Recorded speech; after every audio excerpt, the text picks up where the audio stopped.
নমস্কার। আমি মূর্ছনা।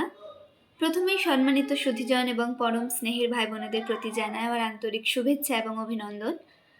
আমরা আমাদের জীবনে লক্ষ্য করলে দেখব যে আমরা অনেক সময় ছোট জিনিসকে তুচ্ছ ভাবি। মনে করি যাদের আকার ছোট, যাদের কণ্ঠস্বর কম তাদের ক্ষমতাও বুঝি কম। কিন্তু ইতিহাস বারবার দেখিয়েছে একটি স্ফুলিঙ্গই পারে অন্ধকারকে জ্বালিয়ে দিতে। একটি ক্ষুদ্র কণ্ঠই পারে প্রতিবাদের আগুন হয়ে উঠতে। আজ আমি যে কবিতাটি আবৃত্তি করতে চলেছি সেখানে একটি সামান্য দেশলাই কাঠির মধ্যেও লুকিয়ে রয়েছে আত্মসম্মান, শক্তি আর জ্বলে উঠবার অপার সাহস। কবিতার নাম দেশলাইয়ের কাঠি, কবি সুকান্ত ভট্টাচার্য। আমি একটা ছোট্ট দেশলাইয়ের কাঠি, এত নগণ্য হয়তো চোখেও পড়ি না, তবু যেন মুখে আমার উসখুস করছে বারুদ, বুকে আমার জ্বলে উঠবার দুরন্ত উচ্ছ্বাস।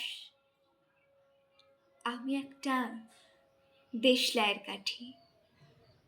মনে আছে সেদিন হুলস্থুল বেঁধেছিল, ঘরের কোণে জ্বলে উঠেছিল আগুন, আমাকে অবজ্ঞা ভরে না নিভিয়ে ছুঁড়ে ফেলায়। কত ঘরকে দিয়েছি পুড়িয়ে, কত প্রাসাদকে করেছি ধূলিসাৎ। আমি একাই ছোট্ট একটা দেশলাইয়ের কাঠি, এমনি বহু নগর বহু রাজ্যকে দিতে পারি ছারখার করে। তবু অবজ্ঞা করবে আমাদের? মনে নেই এই সেদিন আমরা সবাই জ্বলে উঠেছিলাম একই বাক্সে, চমকে উঠেছিলে, আমরা শুনেছিলাম তোমাদের বিবর্ণ মুখের আর্তনাদ।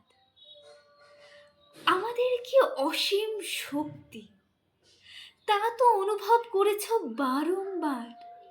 তবু কেন বোঝো না আমরা বন্দি থাকবো না তোমাদের পকেটে পকেটে। আমরা বেরিয়ে পড়ব, আমরা ছড়িয়ে পড়ব শহরে গঞ্জে গ্রামে, দিগন্ত থেকে দিগন্তে।